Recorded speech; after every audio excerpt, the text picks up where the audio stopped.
네, 여러분 안녕하십니까? 가장 빠른 종합 뉴스퀴즈 시작합니다. 네, 문 대통령이 세계 6대 뉴스통신사들과 진행한 합동 인터뷰 관련 속보가 있어 먼저 전해드리도록 하겠습니다.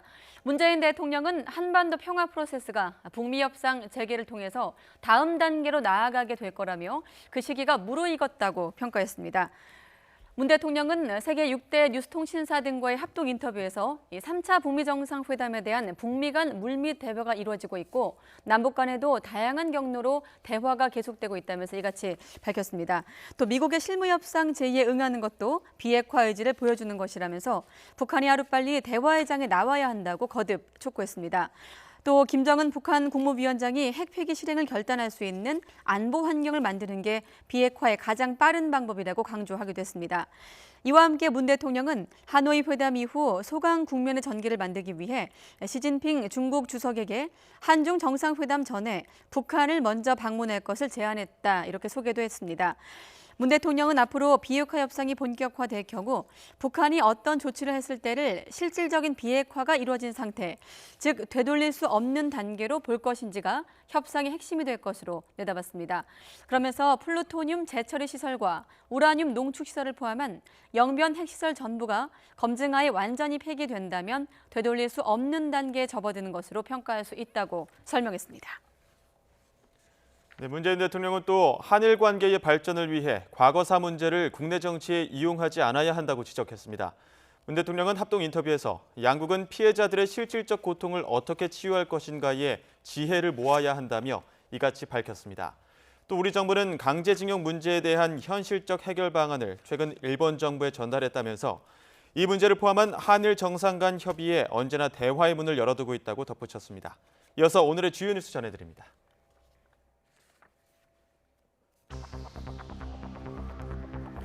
국회 정상화가 무산된 가운데 오신환 바른미래당 원내대표가 예산결산특위 구성과 정계사개특위 기한 연장 논의를 위한 원포인트 원내대표 회동을 제안했습니다. 하지만 민주당과 한국당 모두 회의적인 반응입니다. 서울시가 어제 광화문 광장에 있던 우리공화당 농성 천막을 강제 철거했지만 하루 사이 원래보다 더 많은 천막이 다시 섰습니다. 서울시는 즉각 계고장을 보내고 행정대집행 절차에 들어간다는 강경한 입장이어서 또 한 차례 충돌이 예상됩니다. 문재인 대통령은 오늘 빈살만 사우디 왕세자를 만나 에너지를 비롯한 미래 산업 분야 협력을 다짐하고 83억 달러어치의 양해각서를 체결했습니다. 오찬장에는 이재용 삼성전자 부회장 등 4대 그룹 총수들도 함께해 분야별 협력을 논의했습니다. 일본 해상자위대가 오는 10월 관함식에 한국 해군을 초대하지 않고 미국과 호주, 중국 등을 초청하는 것을 검토하고 있다고 일본 언론이 보도했습니다. 한일 정상회담 불발과 강제징용 배상 문제 마찰 우려 등 한일 관계 냉각 기류가 이어지고 있습니다. 우리나라의 지난달 수출 금액이 1년 전보다 10.7% 줄어 6개월 연속 감소세가 이어졌고 수출 물량도 다시 감소세로 돌아섰습니다. 특히 지난달 반도체 수출액은 1년 전보다 30% 가까이 줄어 10년 2개월 만에 최대 감소폭을 기록했습니다. 예년보다 일주일 정도 늦게 찾아온 올여름 장마가 오늘부터 시작됐습니다. 새벽 시간 제주도부터 시작된 장맛비는 점차 북상해 퇴근길에는 전국에 비가 내리겠는데 이번 비는 일단 내일 그쳤다가 주말에 돌풍과 벼락을 동반하고 다시 내릴 전망입니다. 네, 국회 정상화 합의는 무산됐지만 국세청장 후보자 인사청문회 그리고 일부 상임위들은 열리고 있습니다. 그래서 반쪽 국회가 계속되고 있습니다. 네, 이런 가운데 시급한 현안이라도 해결할 원포인트 원내대표 회동 제안이 나왔는데 정작 당사자인 더불어민주당과 자유한국당 모두 탐탁지 않은 반응입니다. 국회 취재기자 연결합니다. 우철희 기자. 네, 국회입니다. 네, 일단은 계속되는 파행 속에서 원포인트 원내대표 회동을 하자 이런 제안이 나오긴 했네요. 네, 바른미래당 오신환 원내대표가 한 제안입니다. 추경안 심사를 위한 예산결산특위 구성과 이번 달 말로 활동이 끝나는 정치개혁특위 그리고 사법개혁특위 기한 연장 등을 논의하자는 겁니다. 합의문 전체를 놓고 재협상을 벌이는 것은 가능하지 않습니다. 따라서 가장 시급하고 당장 결정해야 할 현안들부터 테이블에 올려놓고 접점을 만들어 가는 것이 하지만 민주당과 한국당은 떨떠름한 반응입니다. 민주당 이인영 원내대표는 오신환 원내대표와 따로 만난 뒤에 자꾸 작은 얘기를 하는 것이 협상 진척에 도움이 되지 않는다면서 협상 가능 여부부터 판단해 보겠다고 밝혔습니다. 또 한국당을 향해서도 비난을 이어갔습니다.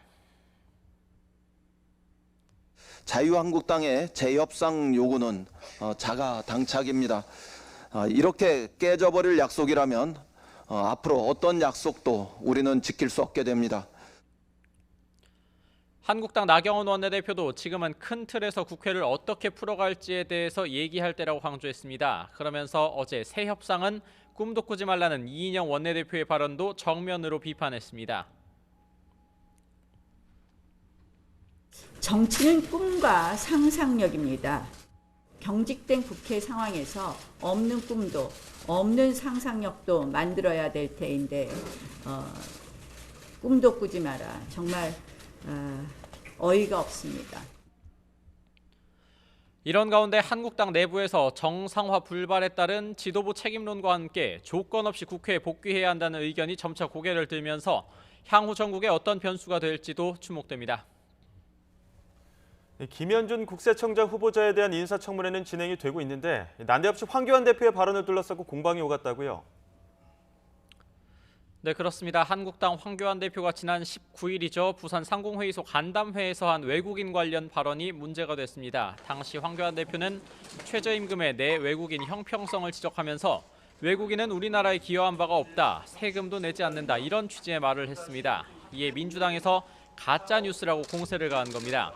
강병원 의원은 세금을 내는 외국인과 징수하는 세액 모두 증가하고 있다면서 황교안 대표의 발언은 명백한 거짓이라고 비판했습니다. 황교안 대표는 이 정부의 경제정책의 불씨를 조장하고 있는 겁니다. 저런 말도 안 되는 발언으로 이런 외국인은 세금을 내지 않는다는 가짜뉴스를 의도적으로 유포한 것이고, 반면 한국당은 즉각 엄호에 나섰습니다. 엄용수 의원은 민주당이 황교안 대표 발언의 취지를 잘 모르고 있다면서 가짜뉴스라는 말은 지나치다고 반박했습니다.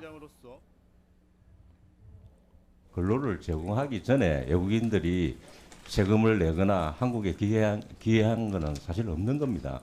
그래서 한국에 근로를 제공하게 되면 최저임금법을 적용할 건가 말 건가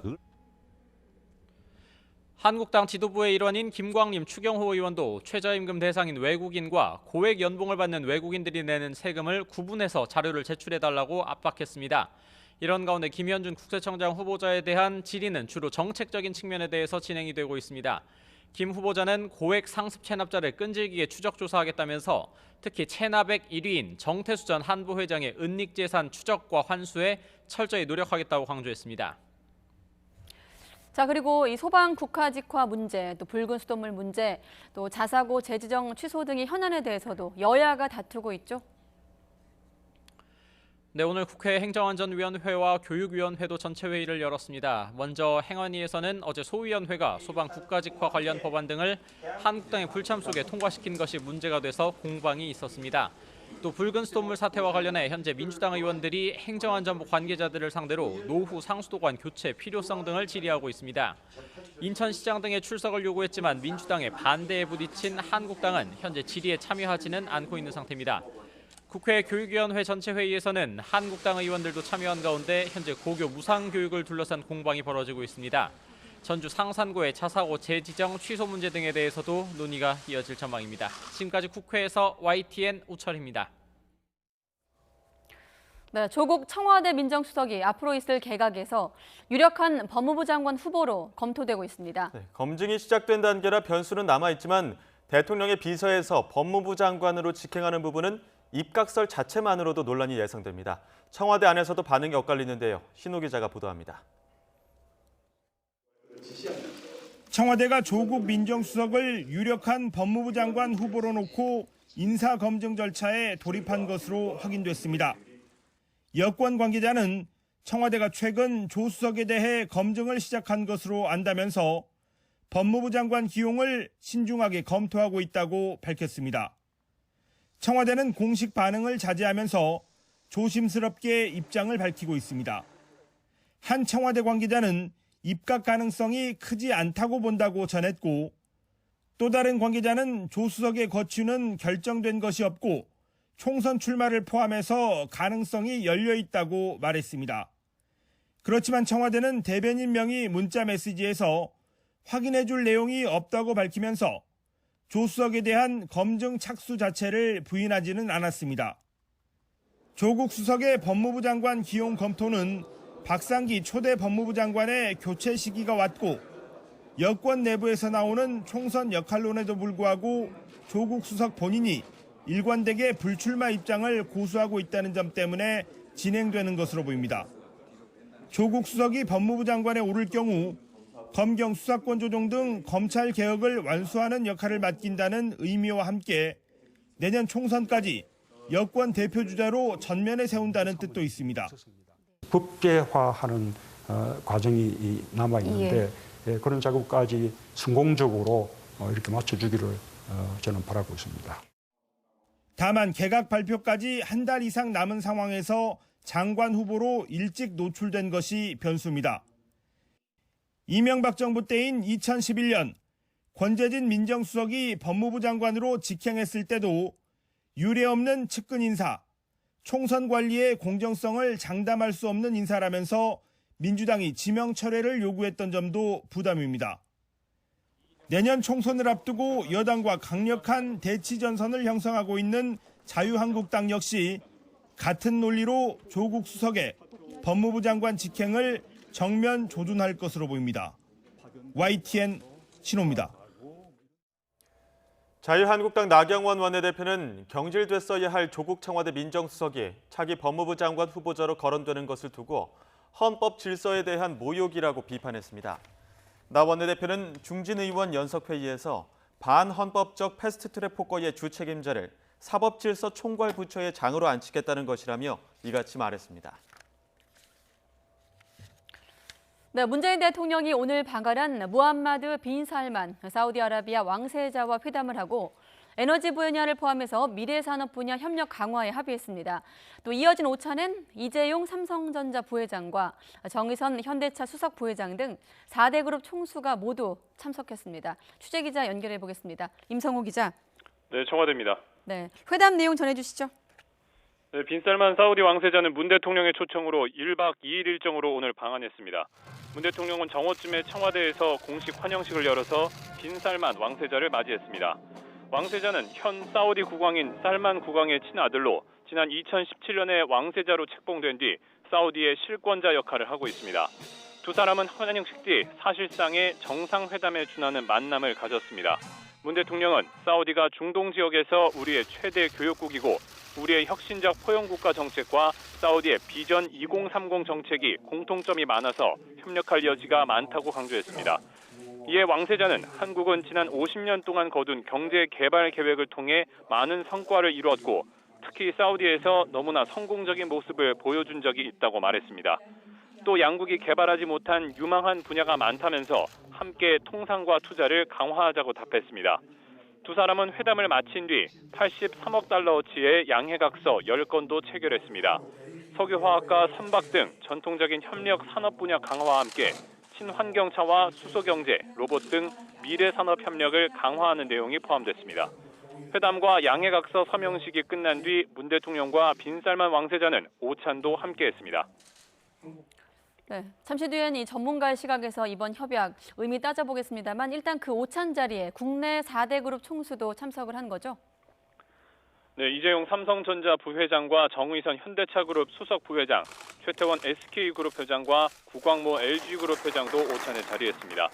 빈살만 왕세자는 이재용 부회장과 구광모 최태원 회장과는 5G와 인공지능, 사물인터넷 등 ICT 분야 협력에 대해서 논의한 것으로 보입니다. 또 정의선 현대차 부회장과는 수소, 전기차 등 미래차 산업에 대해서 이야기를 나눴을 것으로 보입니다. 사우디는 지난 2016년 석유 산업 의존도를 줄이고 첨단 산업 중심으로 경제 구조를 바꾸는 비전 2030을 수립하고 추진 중입니다. 우리나라는 미국과 일본, 인도, 중국과 함께 비전 2030의 중점 협력국으로 지정됐습니다. 정부는 빈살만 왕세자의 이번 방한을 통해 사우디를 포함한 중동 지역의 미래 산업 시장을 우리 기업이 선점하는 계기로 삼겠다는 구상입니다. 지금까지 청와대에서 YTN 임성호입니다.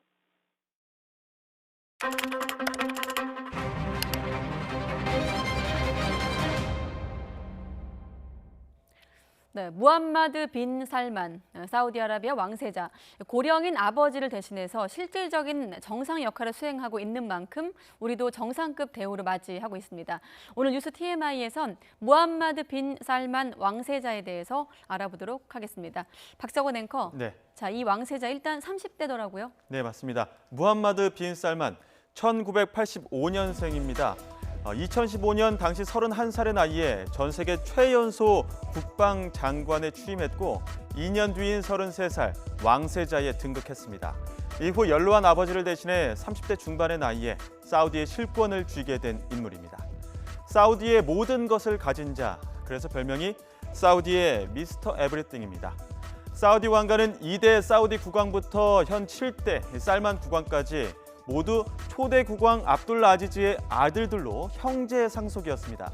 하지만 살만은 형제 상속을 깨고 조카를 왕세자로 책봉했다가 반발이 잦아들 무렵 아들인 무함마드 빈 살만을 왕세자로 책봉하죠. 최초의 부자 상속입니다. 이름에서도 보이는 것처럼 아랍권 이름은 보통 아들은 빈, 딸은 빈트를 붙이는데요. 무함마드 빈 살만, 살만의 아들 무함마드라는 뜻입니다. 이 무함마드 빈 살만은 국영 석유 회사 아람코의 회장이기도 한데요. 이 아람코라는 회사, 미 언론의 보도를 인용하자면 돈을 찍어내는 수준의 미친 이익, 충격과 공포를 불러일으키는 수익으로 표현됩니다. S-오일의 최대 주주인 아람코는 작년에 처음으로 실적을 공개했는데요.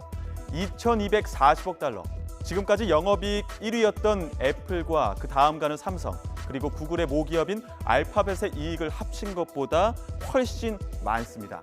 이쯤 되면 만수르를 뛰어넘는 거대 부호라고 불릴만 하죠. 무함마드 빈 살만 왕세자는 이 아람코를 통해 자금을 확보한 뒤 석유 의존 경제에서 탈피하는 경제개혁 어젠다, 비전 2030을 추진할 계획입니다. 특히 우리가 강세를 보이고 있는 IT와 신재생 에너지, 그리고 문화 분야 등에 관심이 많은 것으로 알려졌는데요. 이 때문에 우리 정부를 비롯한 재계 모두 이번 왕세자의 방문을 더욱 의미 있는 기회로 주목하는 상황입니다.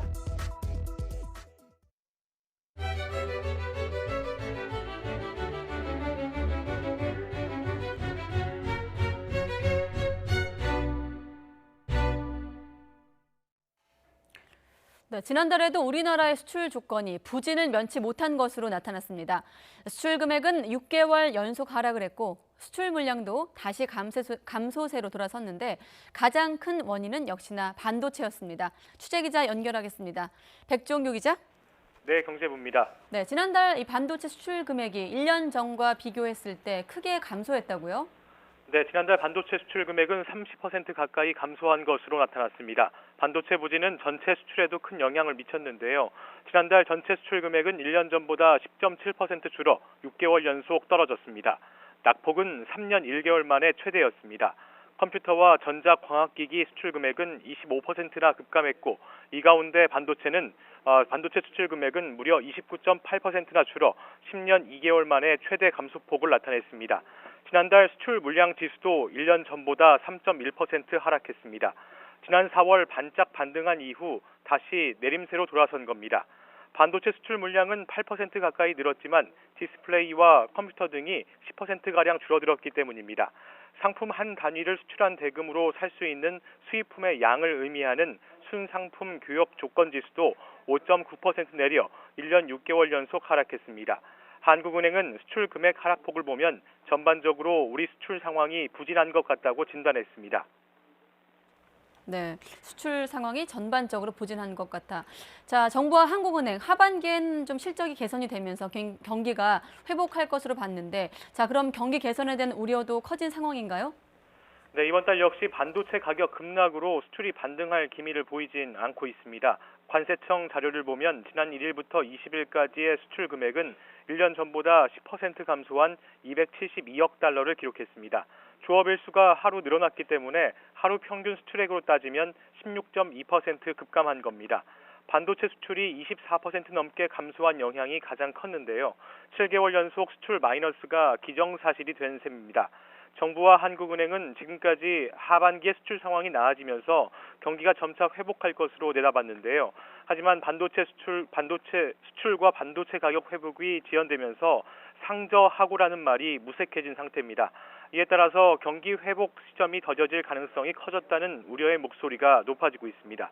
지금까지 경제부에서 YTN 백종규입니다. 지난 4월 출생아 수가 26,100명으로 집계가 돼 월별 최소 기록을 37개월째 이어갔습니다.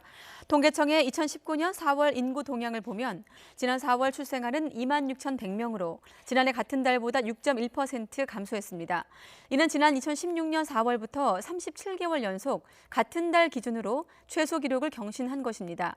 이와 함께 4월 사망자 수는 23,900명으로 1년 전보다 0.4% 줄었습니다. 트럼프 대통령이 최근 김정은 위원장과의 친서 교환을 통해 3차 북미 정상회담 개최에 대해 거론했을 가능성을 시사했습니다. 북미 정상 간 친서 외교를 내세우며 연신 대화 재개 분위기를 이어가고 있습니다. 워싱턴에서 김희준 특파원이 보도합니다. 백악관에서 기자들과 만난 트럼프 대통령. 김정은 국무위원장과 교환한 친서에 추가 만남에 대한 언급이 있느냐는 질문에 이렇게 답했습니다.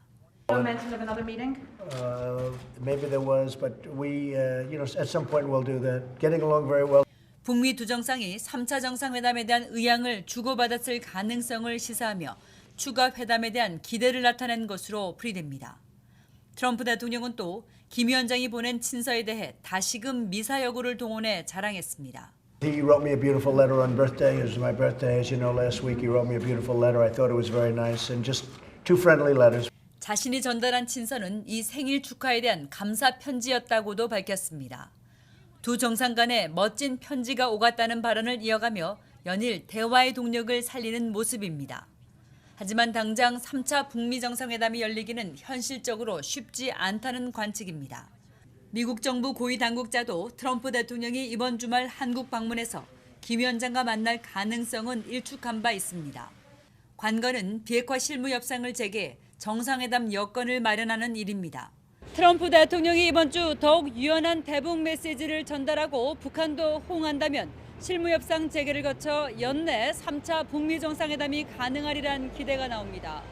워싱턴에서 YTN 김유진입니다. 북한의 미국의 대북 적대 정책이 더욱 노골화되고 있다며 적대 정책이 계속되는 한 북미 관계 개선과 한반도 비핵화는 기대하기 어렵다고 밝혔습니다. 북한 외무성 대변인은 오늘 담화에서 최근 미국의 인신매매 보고서와 국제종교자유보고서, 대북제재 1년 연장 결정 등을 거론하며 이같이 주장했습니다. 외무성 대변인은 북미 정상이 새로운 관계 수립을 위해 애쓴다고 해도 적대적인 정책 작성자들이 미국 정치를 좌지우지하는 한 북미 관계 개선도 한반도 비핵화도 기대하기 어렵다고 강조했습니다. 남중국 해에 군함을 파견해달라는 미국의 요청을 우리 정부가 거절했다는 언론 보도에 우리 군은 사실이 아니라고 밝혔습니다. 국방부 관계자는 미국 측이 우리 측에 군함을 파견해달라는 요청 자체가 없었다며 이같이 말했습니다. 홍콩 사우스 모닝포스트 신문은 한국 외교 소식통을 인용해 미국이 분쟁 해역에서 중국의 영향력 확대에 항의해 남중국 해에 군함을 보내달라는 요청을 한국에 했다고 보도했습니다. 네, 서울시가 붉은 수돗물 사태를 계기로 노후 상수도관을 전면 교체하기로 결정했습니다. 또 물레동 일부 주민들이 피부병을 호소하는 만큼 전문가와 협의해 역학조사도 검토하기로 했습니다. 취재기자 연결해서 이 내용 알아보겠습니다. 유충섭 기자. 네, 서울시청에 나와 있습니다. 네, 박원순 서울시장이 수돗물 대책을 내놨는데 어떤 내용들입니까? 네, 서울시가 붉은 수돗물 사태를 계기로 낡은 상수도관 교체 일정을 앞당기기로 했습니다. 박원순 서울시장은 노후 상수도관 138km를 모두 교체할 수 있도록 긴급 추경 예산을 편성해 올해 안에 공사에 착수할 계획이라고 밝혔습니다. 오는 2022년까지 단계적으로 교체하기로 했던 일정을 앞당긴 겁니다. 서울시는 지난 1984년부터 노후 상수도관 교체 사업을 벌여 전체 98.7%를 녹에 강한 상수도관으로 바꿨습니다. 하지만 지난 19일부터 붉은 수돗물이 나온 물레동 등은 교체되지 않고 남아 있었습니다. 서울시는 연내 전 구간 공사 시작은 물론 마무리까지 한다는 목표를 세웠습니다. 특히 물레동은 계약 심사와 도로 굴착 심의를 단축하는 패스트 트랙을 적용해 공사를 앞당길 계획입니다. 또 물레동 일대와 유사한 시내 100개 지역은 전수조사를 벌이기로 했습니다. 서울시는 물레동의 경우 낡은 배관과 배수관 끝부분의 퇴적물 때문에 수질이 나빠진 것으로 추정했습니다. 현재 수질은 안정화 단계로 접어들었지만 식수 제한 해제 여부는 주민 설명회를 거쳐 결정하기로 했습니다. 또 피해 주민에게 필터 교체 비용을 지원하고 수도 요금도 감면해 부담을 덜어줄 방침입니다. 이와 함께 물레동 일부 주민이 피부병을 호소하는 만큼 전문가들과 협의해 역학조사를 검토하기로 했습니다. 서울시는 피부병 원인은 복합적이고 수돗물 때문이라고 단정할 수 없다며 신중한 입장을 보였습니다. 지금까지 서울시청에서 YTN 유충섭입니다. 네, 우리 공화당이 서울시가 어제 새벽 철거했던 광화문 천막을 5시간 만에 다시 세웠습니다. 새로 설치가 된 천막은 철거 이전보다 규모가 더 커졌습니다. 서울시는 최대한 빨리 다시 절차를 밟아서 행정 대집행을 진행하겠다는 계획입니다. 현장에 취재기자가 나가 있습니다. 나혜인 기자. 네, 저는 지금 광화문 광장에 나와 있습니다. 네, 뒤로 천막이 좀 보이기도 하는데 지금 상황 전해주시죠. 네, 보시는 것처럼 원래 있던 자리에 천막이 다시 들어섰습니다. 오전부터 우리 공화당 측 지지자 200여 명이 천막과 그 주변을 지켰는데요. 다만 조금 전인 오후 4시부터 서울시청 앞에서 박원순 시장을 규탄하는 기자회견이 열려 많은 지지자가 그쪽으로 이동한 상황입니다. 현재 광장에서 광화문역으로 이어지는 계단 근처에 모두 6개의 천막이 설치돼 있고 옆으로 긴 가림막까지 쳐 있어 철거 이전보다 규모는 훨씬 커졌습니다. 서울시가 어제 새벽 우리공화당이 47일간 설치했던 천막을 2시간 동안 치웠는데요. 광장에 남아있던 우리공화당 관계자들이 5시간여 뒤인 어제 낮 12시 40분쯤 천막을 다시 설치했습니다. 광장에 배치됐던 시 직원들이 강제 철거에 반발한 우리공화당 지지자들과 마찰을 빚는 사이 다른 한편에서 천막 설치가 이뤄졌습니다. 오늘 아침에도 천막에 강목을 덧대는 등 군데군데 보수하는 모습을 볼 수 있었는데요. 원래 우리공화당이 천막을 설치했던 목적은 박근혜 전 대통령의 석방을 요구하고 헌법재판소가 박 전 대통령 탄핵 결정을 내리던 때 시위 도중 숨진 이들을 추모한다는 취지였습니다. 하지만 서울시는 정치적 목적의 광장 사용은 안 된다며 우리공화당의 천막 설치 신청을 반려했고 계고장을 3차례 보낸 끝에 어제 행정 대집행을 했던 겁니다. 네, 어제 이 시간 서울시 관계자가 뉴스큐와의 통화에서도 단호한 입장을 밝혔었는데 지금 서울시 입장 어떻습니까? 네, 서울시는 광화문 광장에 불법 천막이 들어서는 건 절대 용납할 수 없다며 엄정 대응하겠다는 방침입니다. 추가로 설치한 텐트에 대해서도 절차를 밟아 단호히 대처해 나가겠다는 건데요. 시가 새로운 천막을 강제 철거하려면 행정 대집행 계고장도 새로 보내야 합니다. 계고장은 행정 대집행 대상이 되는 시설물을 적시해야 하는데 이전 계고장에 적혔던 천막은 이미 철거됐기 때문입니다. 시는 오늘 내일 중으로 최대한 빨리 계고장을 다시 보내고 그 뒤에도 천막이 자진 철거되지 않으면 또 강제 철거에 나설 방침입니다. 지금까지 광화문에서 YTN 나혜인입니다.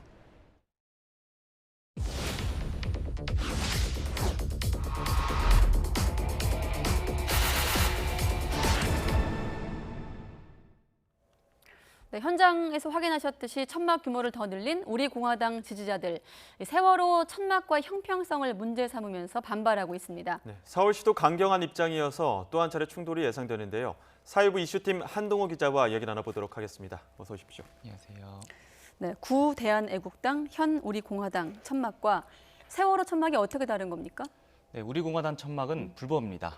그 서울시의 허가를 받지 않았고요. 애초에 허가를 받을 수도 없는 그 통행로에 설치가 됐고요. 네. 세월호 천막은 대다수가 합법이었고 일부는 불법이었습니다. 그 세월호 참사 당시에 그 11개의 천막이 세워졌었는데요. 그때 당시에는 또 전 국민적인 공감대가 있었고 참사다 보니까 그때는 이게 정부에서 허가를 했었고요. 그 이후에 이제 3개가 다 추가가 됐는데 이제 그거는 이제 허가받지 않은 시설로 판단이 돼서 서울시에서는 변상금 1,900만 원을 부과를 했습니다. 네, 한 가지 확인할게. 애초에 허가받을 수 없는 통행로에 설치한 것이다. 네, 어떤 단체도 이 통행로에는 어떤 행사나 기자회견을 할 수가 없습니다. 네. 네, 뭐 지금도 광화문 광장에는 세월호 구조물은 있는 상황이잖아요. 이거는 혹시 뭐 천막과는 다른 거죠? 네, 전혀 별개의 그 구조물이고요. 지금 현재에도 광화문광장에 그 세월호 기억공간이라는 구조물이 있어요. 근데 이거는 그 뭐 천막이나 뭐 행사를 할 수 있는 천막이 아니라 그냥 그 세월호 희생자들을 추모하는 그냥 구조물 같은 거거든요. 그러니까 쉽게 말해서 뭐 동상이나 아니면은 추모비 같은 거를 생각하시면은 될 것 같은데요. 이 구조물 같은 경우도 서울시 땅에 설치한 거기 때문에 뭐 법적으로는 아무 문제가 없고요. 그 구조물도 영구적으로 두는 게 아니라 일정 시간이 지나면은 유가족과 협의를 해서 이제 철거 여부를 좀 논의할 예정입니다. 네, 일단 우리 공화당 측 입장을 이제 대변을 하면 이들이 반발하는 지점은 세월호 천막도 일부 불법이었는데 왜 강제 철거 안 하고 우리 천막만 철거하느냐 이 부분 아니겠습니까? 네, 맞습니다. 그 사실 이 서울시가 이렇게 강제 철거라는 이 극단적인 방법까지 이렇게 휘두를 수밖에 없었던 이유는 이 시민들의 불편이 많이 접수됐기 때문인데요. 그 지난달 10일이죠. 그때 천막이 맨 처음에 설치가 된 후에 지금까지 한 달 동안 205건의 시민 불편 신고가 이게 접수가 됐습니다. 그 불편 내용도 되게 다양했어요. 뭐 폭행, 욕설, 음주, 흡연, 혐오 사진 이런 것들의 불편 민원이 접수가 됐고 이게 시민들의 통행로에 이 천막이 있다 보니까 이 통행이 불편하다 이런 민원이 140건이나 접수가 됐습니다. 그리고 세월호 천막은 국민적인 공감대가 있어서 정부에서도 당시 허가를 해줬었는데 이번에 그 애국당 구애국당이죠. 우리 공화당의 천막은 이 공감대도 아직 좀 제대로 좀 형성하지 못하고 있는 상태예요. 그 공화당은 박근혜 탄핵 당일에 그 시민 5분이 돌아가셨는데 이분들에 대한 진상 규명을 해달라고 하면서 천막을 지금 설치를 했는데 뭐 뚜렷한 근거가 없이 뭐 탄핵이 조작됐다. 그리고 공권력에 의해서 죽임을 당했다. 그리고 진실을 고의적으로 은폐했다라고 주장을 하고 있습니다. 예. 그래서 이전에 뭐 행정대 집행을 통해서 강제 철거할 때는 일부 뭐 현장에서 관계자들이 병원으로 이송되기도 했었는데 이렇게 극단적인 상황으로 가기 전에 서울시에서는 여러 차례 또 뭐 어떤 예고를 한 것이죠? 네, 그렇습니다. 행정대 집행을 3차례 미리 경고를 했어요. 계고장을 이렇게 보냈었는데요. 우리가 이때까지 이게 철거를 할 수 있으니까 좀 이거를 좀 미리 자진해서 철거해 달라 했는데 이제 우리 공화당 측에서는 이거를 무시를 했고요. 그리고 철거 당일에도 이거 예고를 영장을 하고 이게 집행을 했었고 그 밤에 철거하면은 인명피해가 좀 커질 수 있잖아요. 그래서 일주일 후에 이제 진행을 했었고 공화당 사무총장도 서울시와 협의를 한 등 여러 차례 협의를 했었지만 이게 안 이루어지면서 강제 철거까지 이루어졌습니다. 네, 자 조원진 대표 행정 대집행 때 전혀 폭력을 행사하지 않았다고 말을 했는데 이건 사실관계가 어떻게 지금 파악이 됐나요? 네, 이건 한번 일단 영상 한번 보시고 들어보시면 될 것 같은데요. 조원진 대표의 말 들어보겠습니다. 전혀 폭력 우리 하지 않았잖아요. 오히려 사람들이 뭐 들락하는 그거 다 들지 마라 하는데 너무 폭력적으로 강압적으로 한 거예요. 네, 저희 취재진이 촬영한 화면을 한번 보실 텐데요. 그 옆에 보시면은 이제 그 옆에 있는 지지자들이 이제 용역 직원들의 멱살을 잡는 모습, 저렇게 쓰레기들을 막 이렇게 마구마구 던지는 모습도 포착이 됐고요. 저기 물병도 이렇게 던져서 용역 직원이 맞았고 얼굴 앞에 저렇게 스프레이도 뿌리는 모습도 포착이 됐습니다. 그래서 저렇게 물병도 뿌리고 스프레이도 뿌리고 쓰레기통도 던지고 이게 다 이게 천막을 지지하는 자들의 행동이었습니다. 네, YTN 촬영진이 취재한 화면입니다. 네. 지금 또 행정대 집행을 계고장을 보낸 상황이어서 이런 또 극단적인 상황이 또 갈지도 모르는 상황이기 때문에 다시 한번 그때 이후에 또 상황은 또 지켜봐야 될 것 같습니다. 지금까지 사회부 이슈팀 한동훈 기자와 얘기 나눴습니다. 고맙습니다.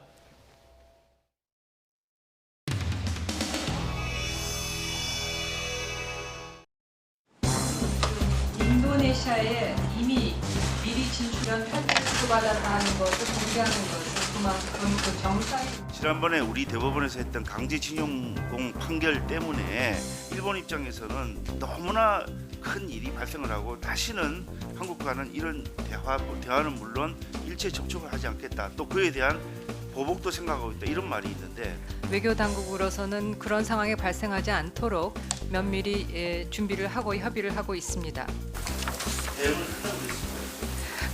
보복 조치가 있을 경우에는 저희도 가만히 있을 수는 없을 것으로 생각이 됩니다. 일본의 보복 조치가 있을 경우 우리도 가만히 있을 수 없다. 일본과 전쟁하겠다는 거면 경제 전쟁이든 외교 전쟁이든 장관이 이렇게 답변해도 되는 겁니까? 어떻게 이렇게 함부로 얘기할 수 있죠, 외교부 장관이? 분명히 제 귀로 의심했어요. 우리도 대응 보복 조치를 취하겠다는 얘기로 들리거든요. 그렇죠? 예, 가만히 있을 수 없다고 말씀드렸습니다. 그렇죠. 그것은 이제 우리도 대응 보복 조치를 취하겠다는 뜻을 담아서 그럼 피해는 일본과 한국 중에 누가 더 뭡니까? 나는 이러한 외교부의 이 문제를 다루는 태도, 관리 태도가 굉장히 좀 걱정이 되는 겁니다. 가만히 있을 수 없다 하는 것은 식민 제국 시대에 저질렀던 범죄 행위에 대해서 모두 다 참회, 사과 내지 보상 배상을 약속한 그런 흐름에 맞추어서 당연히 일본이 해야 될 일을 해야 된다는 논리를 세우겠다, 그런 말씀 아니었습니까? 과거사를 우리가 연결시키는 것이 아니라 일본이 현재 현황과 자꾸 연결시켜서 과거사의 문제의 본질을 흐리거나 회피하고 있는 것이죠. 마치 우리가 한일 관계 관리를 잘못하는, 우리에게 무슨 책할 것이 있는 것처럼 그러면서 반대로 일본에 대해서는 아무 말도 하지 않는, 마치 우리가 한일 간의 외교 분쟁의 단초 원인을 제공하는 것처럼 착각하는 그런 발언들이 있었어요. 이제 장관께서 분명히 바로 잡아주신 것 같아요.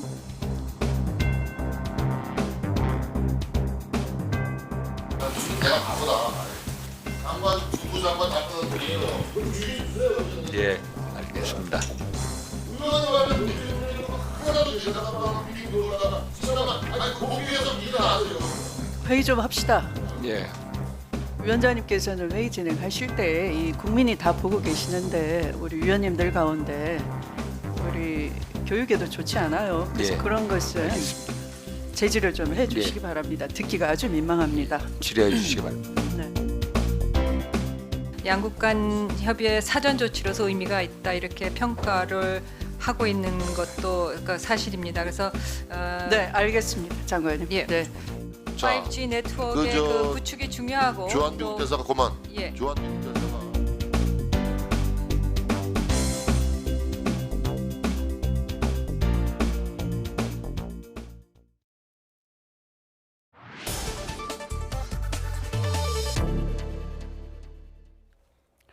네, 앞서 보도해드린 대로 이 사우디아라비아 실세로 불리고 있는 무함마드 빈 살만 왕세자가 1박 2일의 일정으로 오늘 우리나라를 방문했습니다. 문재인 대통령은 빈 살만 왕세자와 회담을 갖고 양국 간 MOU를 체결하기도 했는데, 이번 빈 살만 왕세자 방문의 의미 그리고 양국의 경제 협력 전망에 대해서 살펴보도록 하겠습니다. 정상률 명지대 중동문제연구소 교수 연결돼 있습니다. 교수님 안녕하십니까? 네, 안녕하세요. 네, 앞서 우리 박석원 앵커가 정리한 내용을 들어보니까 사우디의 미스터 에브리띵, 모든 것을 가진 자라고 별명이 붙어 있던데, 네. 사우디 내에서의 이 왕세자의 위상 어느 정도입니까? 우선 사우디 왕위 계승 서열 1위거든요. 그러니까 2016년에 네. 왕세자로 책봉이 됐습니다. 그 과정을 조금 볼 필요가 있는데요. 예. 지금 국왕이죠. 현재 국왕인 아버지죠. 아버지가 2014년에 국왕이 돼서 현재까지 국왕으로 됐고요. 국왕이 되고 나서 형이죠. 형인 술탄과 나에프라는 사람이 먼저 사망했어요. 예. 그래서 그 다음 서열은 현재 국왕이 살만이 국왕이 됐는데, 이분이 왕위가 국왕으로 즉위하고 나서 네. 그 동생이겠죠. 동생인 묵그린 왕자를 왕세제로 임명했습니다. 2014년에. 네. 그리고 2015년 다음에죠. 바로 한 4개월 후에 조카죠. 조카 무함마드 빈 나예프를 또 왕세자로 책봉을 했어요. 네. 그러고 나서 다시 2016년에 오늘 국빈 방문하신 무함마드 빈 살만, 본인의 아들이죠, 이제. 네. 살만을 왕세자로 책봉했습니다. 이게 왜 중요하냐면요. 왕위가 3세대로 넘어가는 과정에서 네. 무함마드 빈 살만 왕세자가 차기 국왕설 1위로 부상했다는 겁니다. 그래서 굉장히 중요하고요. 예. 그다음에 현재 부총리 겸 국방부 장관으로 좀 임명이 돼 있어요. 네. 그것은 군실세라는 의미가 되는 거고, 또 사우디 국영 석유 회사의 회사인 아람코의 실세입니다. 경제권도 가지고 있다는 얘기죠. 네. 그리고 이분이 이제 30대 후반이거든요. 30대 후반인데 아버지 대신에 굉장히 많은 정책을 결정하는 것 같아요. 예. 그런데 이제 이슬람 사회에서 계획을 주도하는 어떤 그런 이미지를 계속 만들어가고 있는 중입니다. 네. 그래서 왕세자 이번 굉장히 위상이 굉장히 높다고 볼 수 있습니다. 네, 지금 보면 왕위계 승서열 1위에 현 부총리의 국방부 장관 또 국영입니다만 석유회사의 실세고 네. 이렇게 좀 모든 것을 다 자리를 차지하고 있는데 이거는 또 사우디만의 어떤 사회 구조 때문이겠죠? 그렇다고 봐야 되겠죠.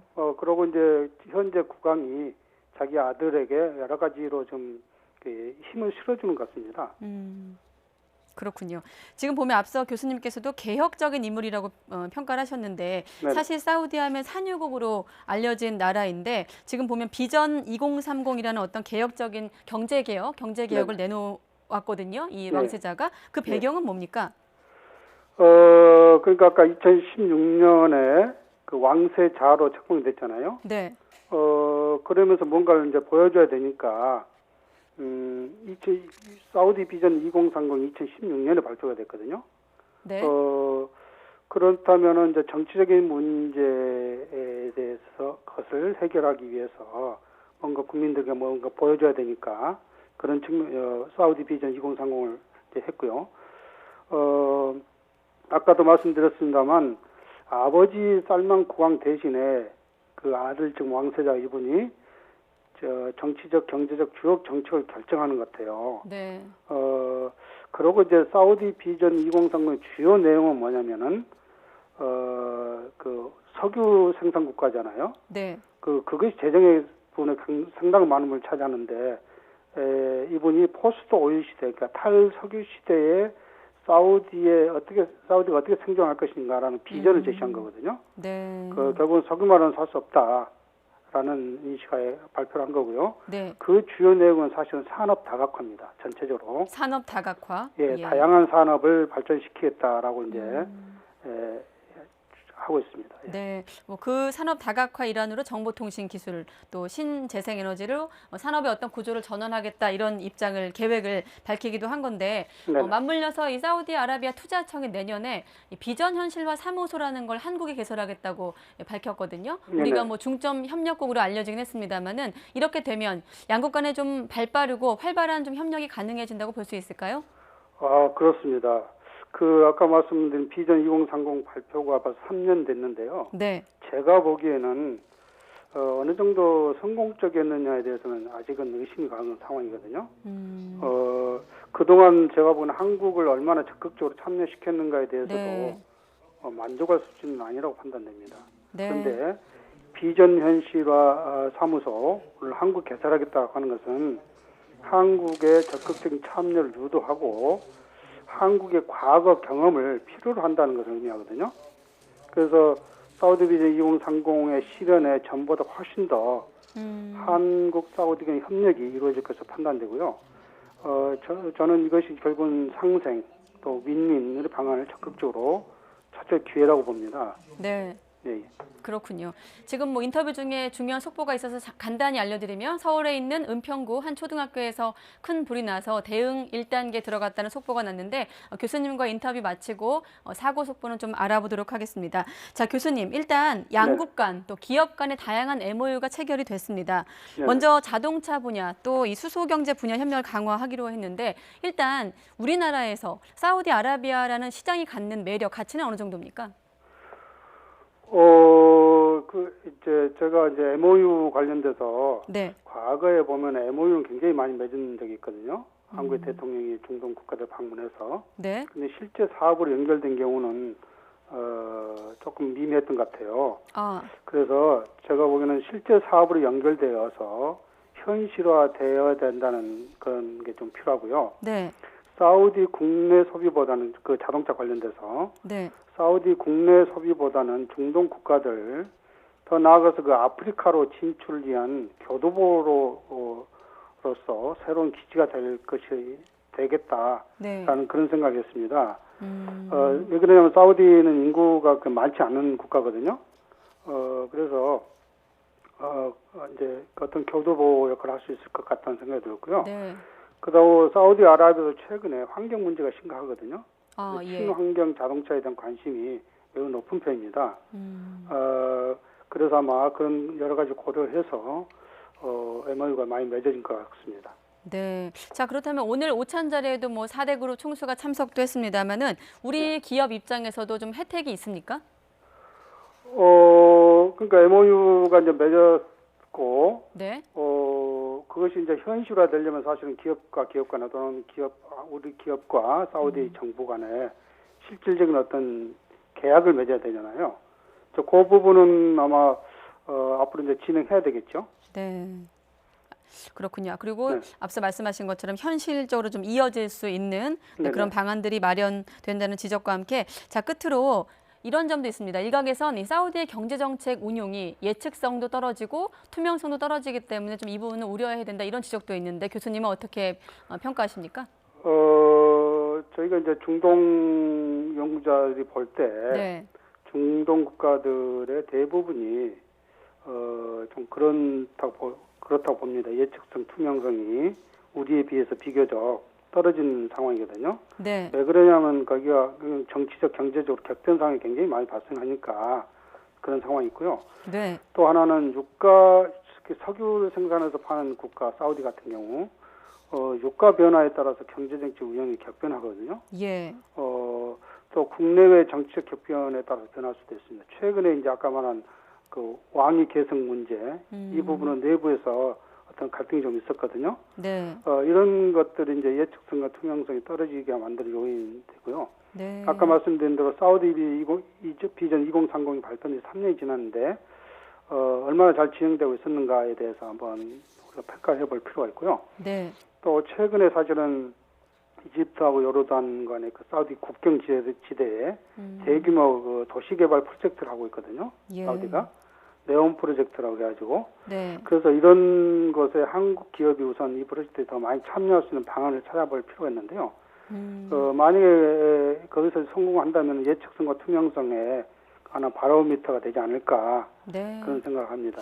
네, 유가 변화에 좀 민감한 국가라는 점, 또 왕위 계승 문제도 좀 살펴봐야 된다는 점까지 듣도록 하겠습니다. 네, 정상률 중동문제연구소 교수였습니다. 교수님 고맙습니다. 네.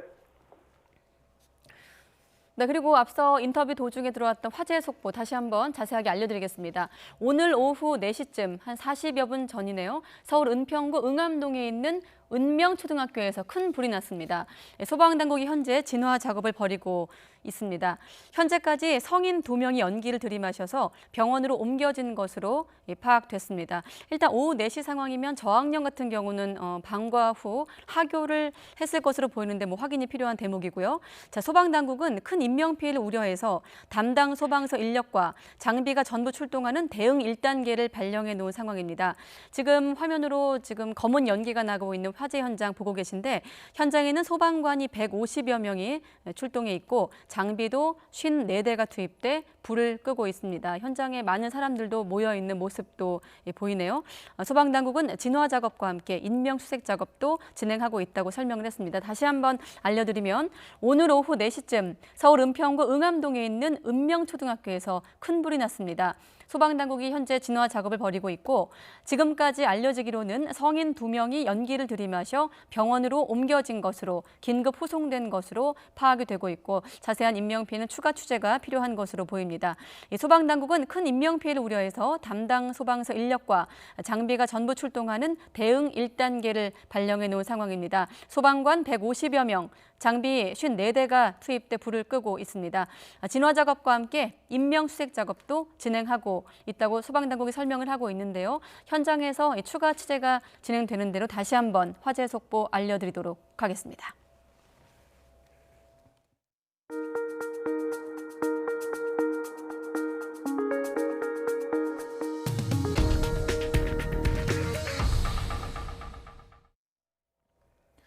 정부가 친일파 이해승 후손을 상대로 재산을 환수하기 위해 소송을 냈지만 항소심에서도 사실상 패소했습니다. 일부 국가 환수 판결이 내려지긴 했지만 확인 결과 극히 일부, 한평 남짓한 수로에 불과했습니다. 취재기자 연결하겠습니다. 강희경 기자. 네, 서울중앙지방법원입니다. 네, 법원이 구체적으로 어떤 판결을 내린 거죠? 네, 법무부가 친일파 이해승의 손자인 이우영 그랜드 힐튼 호텔 회장을 상대로 재산을 환수하기 위해 낸 소송의 항소심 선고가 나왔습니다. 서울고등법원 민사 13부는 법무부가 이 회장을 상대로 낸 소유권 이전 등기 청구 소송에서 원심을 깨고 일부 승소로 판결했습니다. 하지만 판결 내용을 자세히 뜯어보면 정부가 사실상 항소심에서도 또 패소한 것과 마찬가지라는 분석이 나옵니다. 법원이 이 회장에게 토지 단 1필지만 국가에 환수하라고 판결했기 때문인데요. 이 토지는 소송 대상이 됐던 토지 가운데 극히 일부로 충북 괴산군에 있는 수로 4제곱미터만 해당하는 것으로 드러났습니다. 나머지 토지에 대해서는 사실상 원심과 같은 판단을 내려 후손의 친일 재산을 그대로 인정한 겁니다. 재판부는 또 이 회장이 이미 땅을 처분해 얻은 이익 3억 5천여만 원도 국가에 반환하라고 판결했는데요. 이미 처분돼 부당이득 반환 청구 대상이 됐던 토지 목록 28개 가운데 8개 필지에 불과합니다. 네, 이해승의 토지를 두고 굉장히 여러 차례 재판이 열렸던 것으로 기억하는데요. 어떻게 진행되었습니까? 네, 이번 사건은 지난 2007년으로 거슬러 올라갑니다. 지난 2007년 친일 반민족 행위자로 지목된 이해승의 손자 이 회장은 시가 300억여 원의 땅을 국가에 귀속당했습니다. 하지만 곧바로 행정소송을 내 3년 만에 돌려받았는데요. 이 회장은 친일파가 한일 합병의 공으로 자귀를 받은 사람 등으로 규정돼 있는데 이해승은 단지 황실의 종친이라 자귀를 받은 것뿐이라고 주장했고 법원도 이 주장을 받아들였습니다. 이후 법 개정으로 친일파의 정의에서 한일 합병의 공으로라는 부분이 삭제되면서 정부는 토지 소유권을 돌려받겠다며 민사소송을 다시 냈습니다. 이에 대해 1심 재판부는 재산 귀속 대상에 대한 법 개정은 이뤄졌지만 이미 확정 판결이 이뤄진 경우 소급 적용이 불가능하다며 원고 패소로 판결했습니다. 이번 항소심 재판부는 확정 판결이 나지 않아 새롭게 소송 대상으로 추가된 토지에 대해서만 원고 승소로 판결한 것으로 전해졌습니다. 원고 측 보조 참가인으로 참여했던 광복회의 소송 대리인은 선고 직후 기자회견을 열고 거물 친일파는 단죄되지 않는다는 걸 보여준 참담한 판결이라고 비판했습니다. 친일재산 귀속법과 개정된 법률의 취지가 친일파 후손에게 면죄부를 주는 게 아닐 텐데도 재판부가 국민의 건전한 양식과 정의관에 반하는 부당한 판결을 내렸다고 지적했는데요. 대법원이 국가와 사회, 역사의 정의를 바로 세워주기 바란다고 촉구했습니다. 법무부도 이번 항소심 판결 역시 1심과 같은 국가 패소 취지라고 판단하고 상고를 검토하겠다고 밝혔습니다. 지금까지 서울중앙지방법원에서 YTN 강희경입니다. 가습기 살균제 피해자들이 정부의 엉터리 피해 지원으로 고통받고 있다며 개선을 요구하고 나섰습니다. 피해자와 가족들은 오늘 사회적 참사 특별조사위원회가 주최한 기자회견에 직접 나와 비현실적인 정부 지원 사례를 증언했습니다. 부인이 폐 질환으로 투병하고 있는 64살 김모 씨는 간병 때문에 생업도 접었지만 정부 생활지원금이 한 달에 99만 원밖에 안 돼 제대로 된 생활이 불가능하다고 호소했습니다. 간병비 역시 필요한 금액의 절반도 채 지원되지 않는다며 현실과 동떨어져 있다고 비판했습니다. 장마 전선이 북상하면서 오늘 본격적으로 여름 장마가 시작됐습니다. 올여름 장마는 예년보다 일주일가량 늦은 이른바 지각 장마지만 12년 만에 전국이 한날에 장마권에 드는 또 동시 장마이기도 합니다. 취재기자 연결해서 장마 전망 자세하게 들어보겠습니다. 정희윤 기자.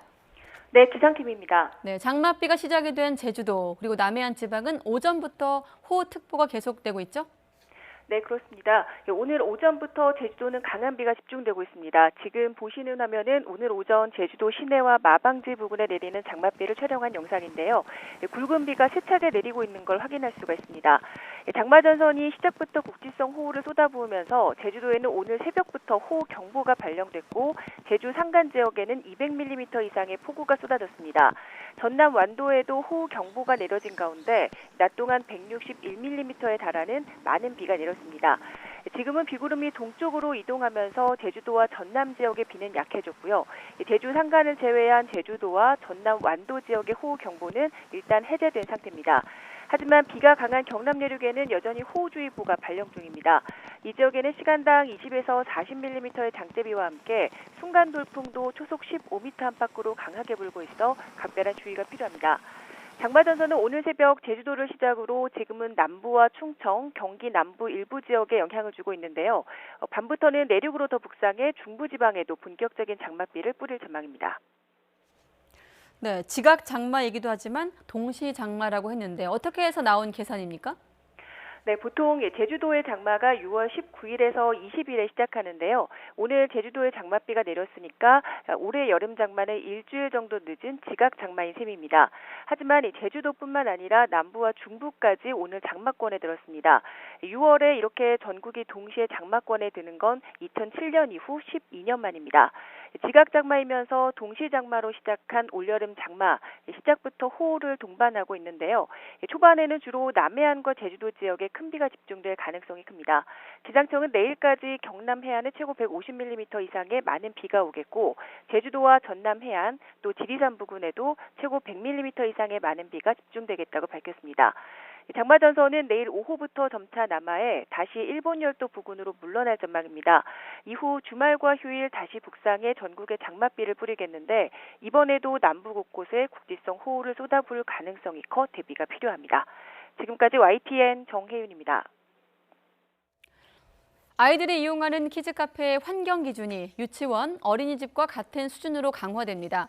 환경부는 초등학교, 유치원, 어린이집 등 5개 어린이 활동 공간에만 적용하던 환경안전관리 기준을 키즈카페까지 확대하는 내용의 환경보건법 시행령 개정안을 내일부터 40일간 입법 예고한다고 밝혔습니다.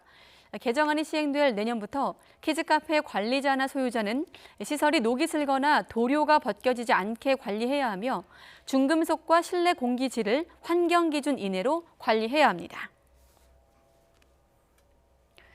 네, 핵 합의를 둘러싼 이란과 미국의 갈등이 계속 커지고 있습니다. 이란은 미국의 군사 옵션 경고에도 불구하고 다음 달 7일로 예고한 2단계 대응 조처를 단행하겠다고 으름장을 놨습니다. 황보선 기자가 보도합니다. 이란이 굽힐 뜻을 보이지 않고 있습니다. 7월 7일자로 2단계 조처를 개시하겠다는 겁니다. 알리 샴커니 이란 최고 국가안보회의 사무총장은 이란 정부가 시한으로 제시한 60일이 끝나는 다음 달 6일까지 유럽이 여전히 핵합의를 제대로 지키지 않으면 이튿날부터 핵합의 이행 수준을 지금보다 더 축소하겠다고 밝혔습니다. 미국이 핵합의를 일방적으로 탈퇴한 지 만 1년을 맞은 지난달 8일 하산 루하니 이란 대통령이 예고한 대로입니다. 이란은 1단계 대응 조처로 전홍축 우라늄과 중수의 저장 한도를 지키지 않겠다고 선언했고, 내일 우라늄 저장 한도 300kg을 넘길 전망입니다. 2단계 조처는 농축 우라늄의 농도 한계 3.67%를 더 높이는 것이라는 전망이 나옵니다. 앞서 존 볼턴 백악관 국가안보 보좌관은 이란이 전홍축 우라늄 저장 한도 300kg을 넘기면 군사적 옵션이 가능하냐는 질문에 모든 옵션이 테이블 위에 남을 것이라고 답했습니다. 이 경고에 대해서 이란 외무장관은 이란은 협상 테이블을 떠난 적이 없다. B팀이 미국을 협상장에서 끌어내 전쟁을 꾸미고 있다고 비난하기도 했습니다. B팀은 볼턴 보좌관과 베냐민 네타냐후 이스라엘 총리 등을 이릅니다. YTN 황보선입니다. 하산 로하니 이란 대통령은 미국과의 전쟁을 바라지 않는다면서도 미국이 이란의 영공이나 영해를 다시 침범한다면 정면 대응하겠다고 밝혔습니다. 도널드 트럼프 대통령이 말살을 거론한 가운데 양국 간 갈등이 정점으로 치닫고 있습니다. 로하니 대통령은 미국이 이란의 영공이나 영해를 다시 한번 침범한다면 이란의 군 병력은 그들에 대한 정면 대응의 의무를 갖고 있다면서 결정적인 충돌이 있게 될 것이라고 경고했습니다. 일본 해상자위대가 오는 10월 개최하는 관함식에 한국 해군은 초대하지 않을 방침이라고 요미우리 신문이 보도했습니다. 일본 방위성은 오는 10월 14일 가나가와현 사가미만에서 해상자위대 관함식을 개최할 예정이며, 지난해 12월 이른바 레이더 공방으로 대립해온 한국 해군은 초청하지 않기로 했다고 요미우리 신문이 전했습니다. 방위성은 이 관함식에 미국과 호주, 인도 외에 중국을 초청하는 방향으로 협의를 진행하고 있다고 요미우리 신문은 설명했습니다. 헝가리 부다페스트에서 유람선 허블레아니호 침몰 참사가 발생한 지 29일째를 맞았습니다. 현지 시간 25일 소방청 소속 수색요원 12명이 부다페스트 공항에 새로 도착했습니다. 이들은 사고 초기에 파견된 기존 수색요원들의 체력적, 심적 부담이 커지면서 교체를 위해 새롭게 파견된 것입니다. 정부 합동 신속대응팀은 최근 현지 기온이 섭씨 35도까지 치솟는 등 폭염이 이어지고 있고, 실종자 수색을 위한 여건도 갈수록 어려워지고 있다고 말했습니다. 강을 헤엄쳐 미국으로 건너가려다 함께 숨진 중남미 이민자 아버지와 어린 딸의 모습이 공개돼 충격을 주고 있습니다. 네, 시리아 난민의 위기를 단적으로 보여준 3살 꼬마 아일란 쿠르디의 사진처럼 미국과 멕시코 국경에서 벌어지고 있는 비극을 고스란히 드러냈습니다. 박철원 기자의 보도입니다. 20대 남성과 아기가 강가에서 머리를 땅에 묻고 나란히 엎드려 숨져 있습니다. 비극의 주인공은 엘살바도르 출신의 25살 오스카르 라미레스와 그의 23개월 된 딸 발레리아입니다. 4월 초 엘살바도르를 떠난 이들 가족은 지난 23일 미국과 멕시코의 국경 지역인 리오그란데 강가에 도착했습니다. 먼저 딸 발레리아를 안고 강을 건넌 아빠가 건너편에 있는 아내를 데리러 다시 헤엄치기 시작했을 때 멀어지는 아빠를 본 어린 딸이 아빠를 부르며 다시 강으로 뛰어들었습니다. 놀란 아빠는 얼른 돌아와 딸을 붙들고 자신의 옷 속에 넣고 단단히 고정했지만 급물살은 이내 이들 부녀를 휩쓸어 갔습니다.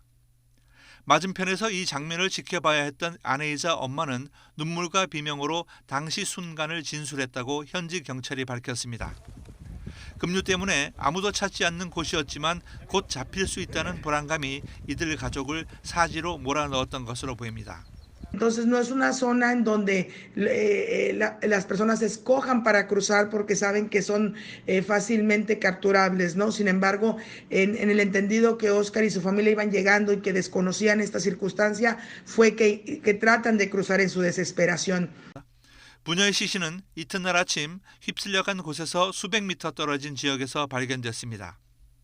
여전히 아빠 목에 팔을 감은 어린 딸의 모습은 마지막 순간까지 아빠를 놓치지 않으려 했음을 보여줬습니다.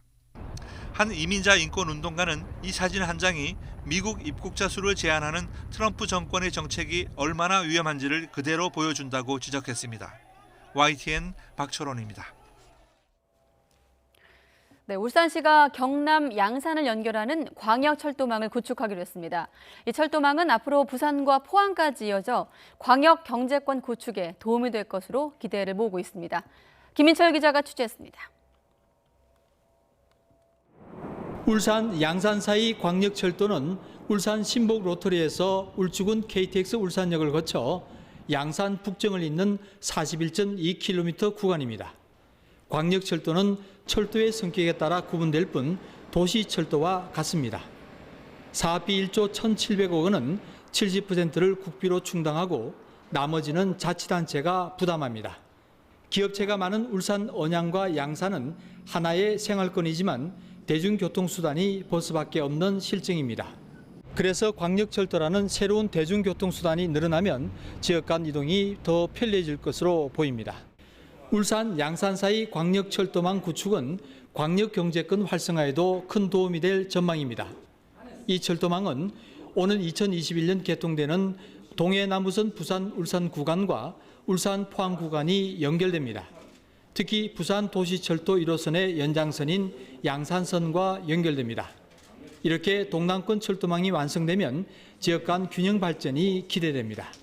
부산뿐만 아니라 경북 일원 그리고 경남 양산 등을 연결할 수 있는 광역교통망이 완공됩니다. 오는 2021년부터 본격 추진되는 울산 양산 간 광역철도 구축 사업은 부산, 울산, 경남 지역을 연계하는 영남권 관광산업 활성화에도 도움이 될 것으로 기대됩니다.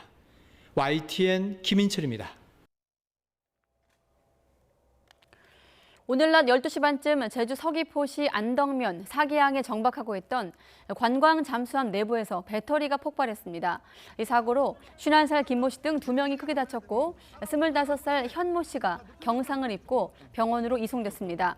경찰과 소방당국은 잠수함 승객용 의자 고정 작업을 하다가 잠수함 동력 배터리가 폭발한 것으로 보고 정확한 사고 경위를 파악하고 있습니다. 충청남도가 오는 2022년으로 예정돼 있는 보령 화력발전소 1, 2호기의 폐쇄를 앞당겨줄 것을 정부에 건의하기로 했습니다. 충남도는 보령 화력 1, 2호기 설비 용량이 1기가와트 정도라 당장 폐쇄를 하더라도 전력 수급에 전혀 문제가 없다는 연구 용역 결과가 나왔다고 밝혔습니다. 또 준공 시기가 비슷한 삼천포 화력 1, 2호기가 올 12월 운영 정지되는 점을 볼 때 보령 화력 1, 2호기 역시 늦어도 내년 6월까지 조기 폐쇄해 형평성을 맞춰야 한다고 주장했습니다. 네, 국내에서 소비되는 연어의 대부분은 대서양 연어라고 하는데 양식 허용 여부를 놓고 논란이 일고 있습니다. 환경부가 위해 우려종인 대서양 연어의 바다 양식에 부정적인 입장을 밝히면서 양식업계에서 볼멘 소리가 나오고 있습니다. 왜 그런지 황선욱 기자가 취재했습니다. 국내에서 양식된 대서양 연어입니다. 부화한 지 3년이 채 되지 않았는데 벌써 무게가 6kg이나 나갑니다. 대서양 연어는 국내 수입 연어의 80%를 차지해 대량 양식이 허용될 경우 큰 수입 대체 효과가 기대됩니다. 양식 허용 논란과 관련해 환경부는 생태계에 미치는 나쁜 영향을 사전에 차단해 제2의 배설을 막는 것이 무엇보다 중요하다는 입장을 밝혔습니다. 다른 어종에 비해 공격성이 높고 성장 속도가 빨라서 토착종의 생장을 저해할 우려가 있고 교잡에 따른 유전자 변질 및 전염병 전파의 우려도 있어서 지정하게 되었습니다. 연구나 양식 목적의 수입 신청이 가능하지만 양식장 유출 우려 때문에 바다 양식 자체에는 부정적입니다. 또 양식 기술도 육상 수조에서 수정란을 치어로 키우는 것으로 실제 바닷물 양식에 성공한 것은 아니라고 설명했습니다. 양식 기술을 개발한 강원도와 양식업계는 당연히 반발합니다. 특히 작년 한 해 수입된 연어가 3만 8천 톤, 4천억 원에 이르는데 경제적 측면을 도외시했다고 비판합니다. 금방 지금 연어 소비가 늘어납니다. 왜 빨리 산업을 일으켜서 우리나라 국가 예산 4천억을 낭비하게 왜 환경부가 만드냐 이거예요. 대서양 연어 양식이 당장은 어렵지만 양식 산업 육성이냐 생태 환경이냐 하는 논란이 재점화할 가능성은 여전히 남아 있습니다. YTN 황순욱입니다. 20세 이하 월드컵 대표팀 선수들이 포상금을 균등하게 받게 됐습니다. 대한축구협회 관계자는 정정용 감독 등 관계자 의견과 기존 관례 등을 종합적으로 고려해 20세 이하 월드컵 대표팀 선수에게 격려금을 균일하게 지급하기로 내부 방침을 정했다고 밝혔습니다. 이에 따라 20세 이하 월드컵에 참가한 선수 21명은 주전, 비주전 여부와 관계없이 2천만 원 안팎의 포상금을 받을 전망입니다. 국제체조연맹이 여서정 선수의 독자 기술을 채점 규칙집에 올린다고 공식 발표했습니다. 이로써 여서정은 여1과 여2라는 기술을 등록한 아버지 여홍철 교수에 이어 부녀가 독자 기술을 보유하게 됐습니다. 신기술 여서정은 양손으로 도마를 짚은 뒤 두 바퀴를 틀어내리는 720도 회전 기술입니다. 현재 도마에서 세계 3, 4위권으로 평가되는 여서정은 난도 6.2짜리 고유 기술을 보유하게 돼 내년 도쿄올림픽 메달 가능성도 커지게 됐습니다. 네, 속보 전해드리도록 하겠습니다. 문재인 대통령이 내일 G20 참석을 위해서 일본 오사카에 도착을 할 예정입니다. 이와 관련해서 정상회담 일정들이 지금 발표가 됐는데요. 한중 정상회담은 27일 내일 17시 30분에 진행이 될 예정이고요. 그리고 한인도 정상회담은 28일, 모레인 28일 14시 5분에 진행될 예정입니다. 이후로 한인리 정상회담은 28일 14시 25분, 그리고 한러 정상회담은 28일 저녁 22시 45분, 10시 40분에 예정이 돼 있습니다. 다시 한번 정리해드리도록 하겠습니다. 문재인 대통령이 내일 G20 정상회담 참석을 위해서 일본 오사카에 도착을 하는데요. 한중 정상회담, 내일 오후 시진핑 주석과 만나 정상회담을 할 예정입니다. 오후 5시 30분이고요. 이후로 한인도 정상회담 28일 14시 5분, 한인리 정상회담은 28일 14시 25분, 그리고 한러 정상회담은 저녁 10시 45분에 진행될 예정입니다. 관련된 내용은 정리되는 대로 다시 한번 전해드리도록 하겠습니다. 다음 소식입니다. 동명의 디즈니 애니메이션을 실사화한 라이온 킹이 개봉 전부터 관객의 기대를 모으고 있는데요. 올해 개봉한 디즈니 실사 영화의 승행 성적이 엇갈렸던 만큼 좋은 성적표를 거둘지 주목됩니다. 최두희 기자가 짚어봤습니다. A true king searches for what he can give. 삼촌의 모략으로 왕의 자리에서 쫓겨난 아기 사자 심바가 친구들과 왕좌를 되찾는 모험을 그린 라이온 킹이 다음 달 실사 영화로 나옵니다. 원작과 뮤지컬의 인기와 귀에 익은 명곡은 실사영화 흥행의 긍정적인 요인으로 꼽힙니다. 원작 애니메이션은 1994년 개봉 당시 전 세계 최고 흥행 기록을 세웠고 뒤따라 나온 뮤지컬도 관객의 사랑을 받았습니다. 엘튼 존이 작곡에 참여했던 음악이 굉장히 좀 명반으로 기억이 되고 또 그 OST가 기억이 되기 때문에 라이언킹도 뮤지컬로 이미 만들어져서 이제 다수의 관객을 확보한 작품이라서 실사가 굉장히 좀 무리 없이 관객들에게 흡수되지 않을까. 다만 남녀노소가 즐길 수 있는 가족 드라마의 서사를 얼마나 잘 살려내는지가 흥행의 변수입니다. 앞서 올해 개봉한 디즈니 실사 영화는 작품에 따라 희비가 엇갈렸습니다. 알라딘은 국내에서 700만 관객을 동원하며 흥행에 성공했지만 덤보는 고작 34만 관객을 모으는 데 그쳤습니다. 전문가들은 관객의 눈높이에 맞는 캐릭터의 구현이 흥행 성적에 영향을 주었다고 분석합니다. 알라딘은 1990년대 초반에 흥행했던 애니메이션을 실사하면서 보다 이제 여성 캐릭터를 더 입체적으로 다이나믹하게 활용을 했다고 생각이 들고요. 옛날 애니메이션들을 실사화하면서 사실 이 영화를 그리워하는 세대들은 이미 없는 그런 상황에서 향수를 가지고 그 영화를 보기에는 조금은 미진한. 원작의 이야기를 얼마나 현대적으로 재해석했는지도 눈여겨봐야 할 요인이라는 분석도 있습니다. YTN 최두입니다.